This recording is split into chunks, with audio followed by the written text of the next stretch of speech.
ఇక డీటెయిల్స్ చూస్తే కాకినాడ జిల్లాలో వేట్లపాలెం గ్రామంలో డయేరియా బారిన పడిన బాధితులను రాష్ట్ర కార్మిక శాఖ మంత్రి వాసంశెట్టి సుభాష్ పరామర్శించారు. గత ప్రభుత్వంలో గ్రామాల్లో పరిశుభ్రత విషయమై అధికారులు పట్టించుకోకపోవడం కారణంగా డయేరియా ప్రబలిందన్నారు. చంద్రన్న పాలనలో ఇప్పటికే రాష్ట్ర వ్యాప్తంగా చర్యలు తీసుకోవడం జరిగిందన్నారు. గ్రామాల్లో పరిసరాల పరిశుభ్రంగా ఉంచే విధంగా రాష్ట్ర ముఖ్యమంత్రి చంద్రబాబు నాయుడు, డిప్యూటీ సీఎం పవన్ కళ్యాణ్ కూడా అధికారులకు ఆదేశాలు జారీ చేయడం జరిగిందని మంత్రి వాసంశెట్టి సుభాష్ తెలిపారు. ఆదివారం కాకినాడ ప్రభుత్వ ఆసుపత్రిలోని నూతన ఈఎన్టీ బ్లాక్లో చికిత్స పొందుతున్న డయేరియా బాధితులను మంత్రి వాసంశెట్టి సుభాష్, కాకినాడ సిటీ ఎమ్మెల్యే వనమాడి కొండబాబులు పరామర్శించి బాధితుల ఆరోగ్య పరిస్థితిని, వైద్యులను అడిగి తెలుసుకున్నారు.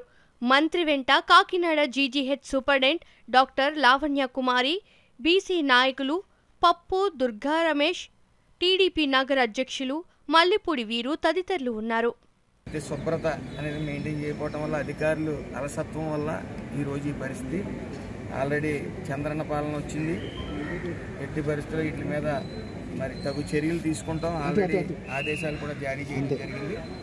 చంద్రబాబు నాయుడు గారు ఆదేశాలు జారీ చేయడం జరిగింది. అందులో భాగంగానే నేను ఇక్కడ రావడం జరిగింది. మరి అందరూ కూడా బాగానే ఉన్నారు. మిగతా పేషెంట్లు దురదృష్టవశాత్తు ఒక పేషెంట్ చనిపోవడం జరిగింది. At the same time YCP యొక్క పాలనలో కొంతమంది అవినీతి పరులు ప్రతి శాఖలోని చేరారు. ఇక్కడ కూడా ఇద్దరు అవినీతి పరులు చేరారు.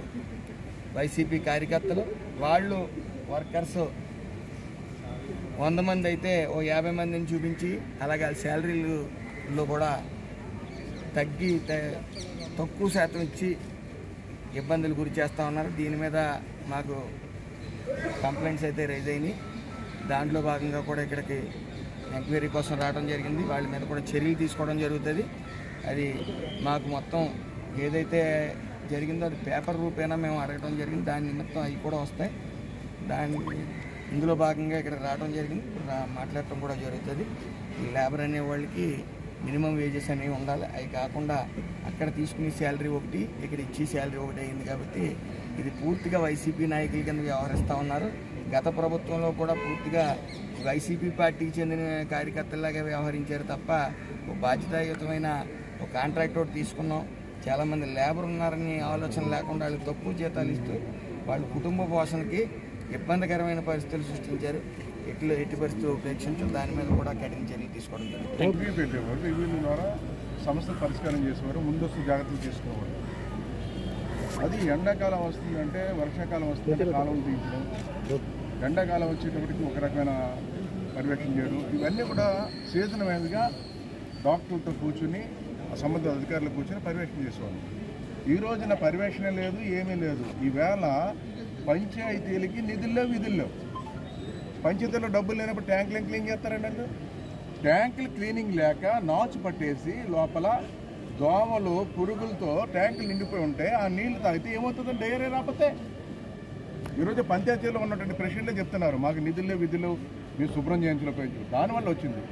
వైసీపీ ప్రభుత్వం ఆ డబ్బులన్నీ కూడా జగన్మోహన్ రెడ్డి గారు పంచాయతీ నిధులను డైవర్షన్ చేస్తారు. సరైన పర్యవేక్షణ లేకపోవడం వల్ల ఈ పరిస్థితులు వచ్చినాయి. అందుకే ఈరోజు తెలుగుదేశం ప్రభుత్వం అధికారంలోకి వచ్చింది, కూటమి ప్రభుత్వం అధికారంలోకి వచ్చింది. ఇవన్నీ కూడా పర్యవేక్షణ చేసి ఏదైతే ఈ రోజున భవిష్యత్తులో మంచినీళ్ళు సదుపాయం కానీ శానిటేషన్ కానీ జాగ్రత్తలు తీసుకుని ఆరోగ్యాన్ని కాపాడుతారని మీ ద్వారా తెలియజేస్తాను.